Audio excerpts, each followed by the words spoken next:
Läheme edasi ja meie viimane ettekanne ettevõtluse ja teadusarenduse innovatsiooni plokis räägib loomemajandusest ja sellest räägib meile lähemalt Anu Maaja Kultuuriministeeriumist. Ole hea. Aitäh! Tere kõigile!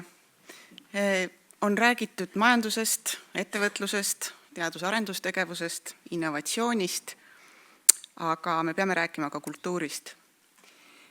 Ja kultuurist selles võtmes, et ma ütlen kohe alguses ära, Euroopa Liit liikmesriikides kultuuri ei toeta. See on siseriiklik pädevus.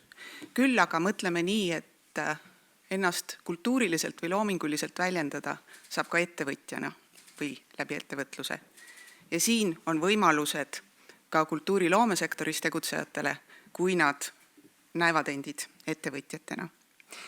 Meie suunad ja sihid, mida me kavatseme Euroopa Liidu vahenditega teha, tulevad kultuuripoliitikast. Eesti kultuuri arengukava aastani 2030 kinnitati möödunud aasta novembris ja seal loomemajanduse edendamisega seonduv paigutub 3.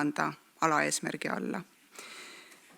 Jah, kultuur ja loovus on meil ühiskonnas pidevalt kohal, nähtav, tajutav, aga me peame mõtlema ja sihtima ka seda suunda, et see sektor aitab Eesti konkurentsivõimele kaasa. Sektoris ollakse ettevõtlikud ja suudetakse seeläbi ka majandusse panustada.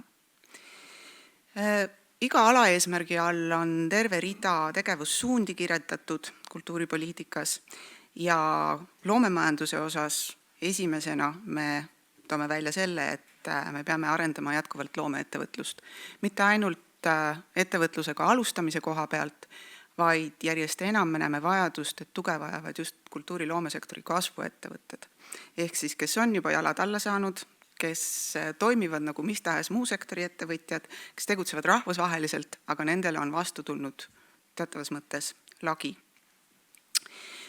Kindlasti väärib senisest rohkem tähelepanu erakapitali kaasamine, finantsinstrumentide kasutamine, ehk siis liikuda toetustest samm edasi kapitali kaasamise suunas ja seeläbi oma arengut ja ambitsioone rahastada.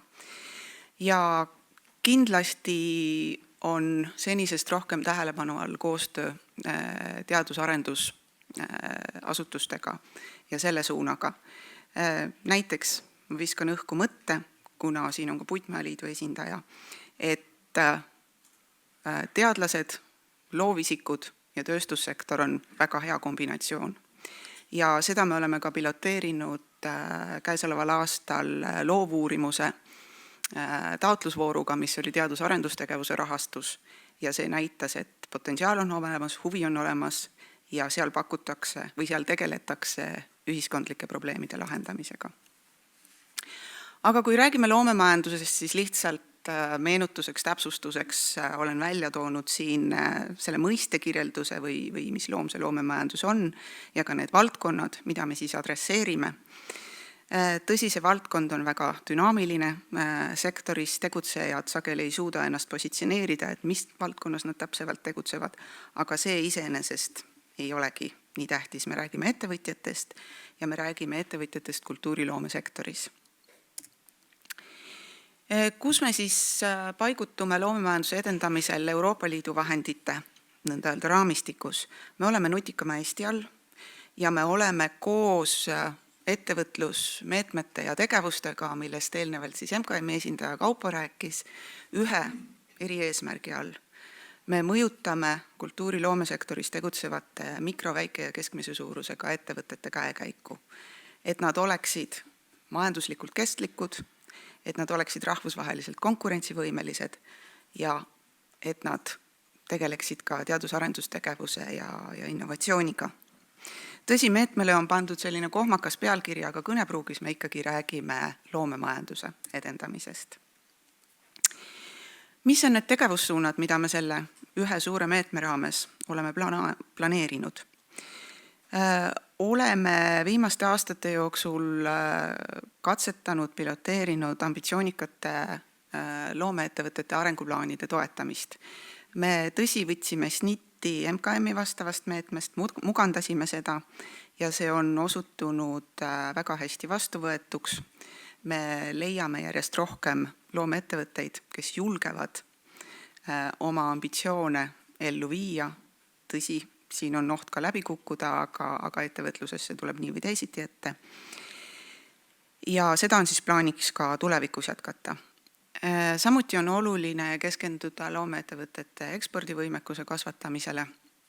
Jällegi tegevus, mida oleme viimaste aastate jooksul toetanud ja oleme jõudnud tõdemuseni, et päris kõik ikkagi sinna arenguplaani elluviimiseni ei küündi veel. Nendel on vaja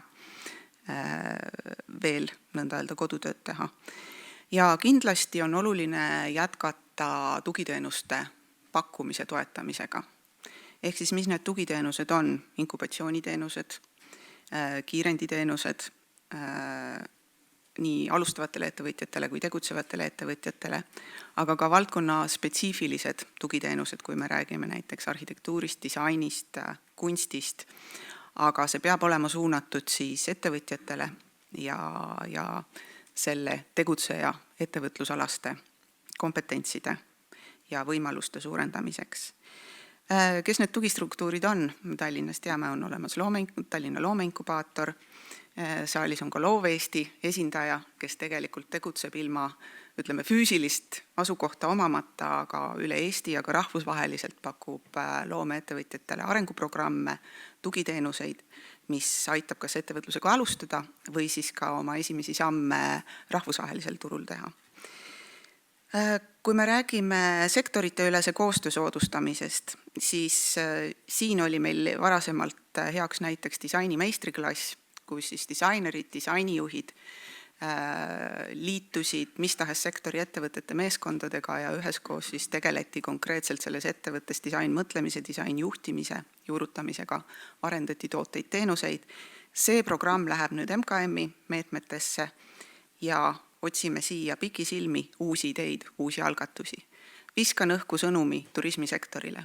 Kui turismi arengukavas turismistrateegias on ühe fookusvaldkonnana välja toodud kultuuriturism, see tähendab, et see on sõnum nii loomesektorile kui kultuurisektorile, et te peate kokku saama. Ja siin on just see võimalus, et turismisektori, loomesektori ettevõtjad tulevad kokku arenguprogrammi raames, kas nad arendavad tooteid, teenuseid, kas nad otsivad koos uusi turge, ehk siis nad loovad väärtuspakkumisi uutele sihtrühmadele. Ja me jätkame ka loomemajandusalase teadlikkuse kasvatamisega, mis tähendab seda, et on vaja läbi viia uuringuid, on vaja tegelikult tõestada, et kultuuriloomesektor on majandussektor, on vaja koguda andmeid, analüüsida, anda tagasisidet ka sektorile endale ja nii edasi. Ja teadmiste oskuste arendamisel keskendutakse peamiselt arenguprogrammidele. Kuna seda meedet rakendab ja viib ellu Ettevõtluse Innovatsiooni Sihtasutus, siis meil on ideaalne võimalus viia kokku MKM-i meetmed, Kultuuriministeeriumi loomemajanduse meetmed, just nimelt selle rakendamise elluviimise tasandil. Raha võib tulla erinevatest allikatest, aga elluviimise tasandil me saame ühildada tegevusi nõnda, et me viime kokku loomeettevõtjad teiste sektori ettevõtetega. Me laseme tekkida nendel kooslustel ka nõnda öelda juhuslikult ja koolituste või arenguprogrammide käigus.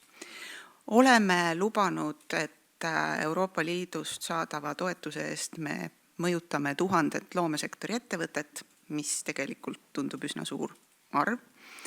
Ja otseselt rahalist toetust on planeeritud anda 60 ettevõttele, mis tähendab, et siis 60 loomeettevõtet saavad toetust siis kas arenguplaani elluviimiseks või oma ekspordivõimekuse kasvatamiseks ja ülejäänud tugi on nõnda öelda mitterahaline abi. Et rahalist toetust iseenesest annakse nii ettevõtjatele arenguplaani toetuseks, ekspordivõimekuse kasvatamiseks kui ka tugiteenuste pakkujatele, aga tugiteenuste puhul ei ole abisaajaks need teenuste pakkujad, vaid need kasusaajad, kellele teenuseid osutatakse. Me ootame teatavat mõju nende tegevuste, nende sekkumiste, selle rahakasutuse teel. Siin on välja toodud kultuuripoliitikast need eesmärgid või sihid ja paksuskirjas siis see, et mida me suudame selle loomemajanduse meetme kaudu ehk mõjutada suuremal või vähemal määral. Meil on kasutada 10 miljonit eurot, mis ei ole suur summa. Sinna juurde tuleb panna omafinantseeringut 30%, see omafinantseering saab tulla siis toetuse saajatelt ja kasusaajatelt, aga kindlasti sekkumiste või tegevussuundade lõikes need toetuse omafinantseeringu määrad saavad olema erinevad. Tänaseks oleme toetuse andmise tingimustega sealmaal, et on ehk siis toetuse andmist hakkavad reguleerima nii kultuuriministri määrus kui kultuuriministri käskkiri. Käskkirja raames siis raha välja ei anta, vaid viiakse ellu Ettevõtluse Innovatsiooni Sihtasutuse poolt just neid arenguprogramme ja neid muid koostöötegevusi. Ja nende tingimuste nõnda öelda sisu põhikomponendid on paigas. Nüüd me neid lihvime, räägime veel sihtgruppidega läbi. Ja plaan on meede avada siis järgmise aasta esimese kvartali jooksul järk-järgult erinevate tegevussuundade kaupa. Mis nüüd muutub võrreldes käesoleva perioodiga ja tulevikuga, et kui vaadata, et raha on meil poole võrra vähem, siis tegelikult meil on kogemust väga palju, meil on loovust ja nutikust väga palju ja kasutame seda kui ressurssi, et teha selle vähesema rahaga rohkem. Ja nüüd me saame fokusseerida ja keskenduda tõesti äriühingutele ehk siis mikro-, väike- ja keskmise suurusega ettevõtetele, kes tegutsevad äriühingutena. Ja kokkuvõtlikult siis meil on üks suur meede, mis jaguneb tegevussuundadeks, aga siin ühe slaidi peal on siis see peamine info kokku võetud. Ja mina omalt poolt lõpetan. Kõik küsimused, ettepanekud, tähelepanekud, mõtted on teretulnud ja aitäh teile!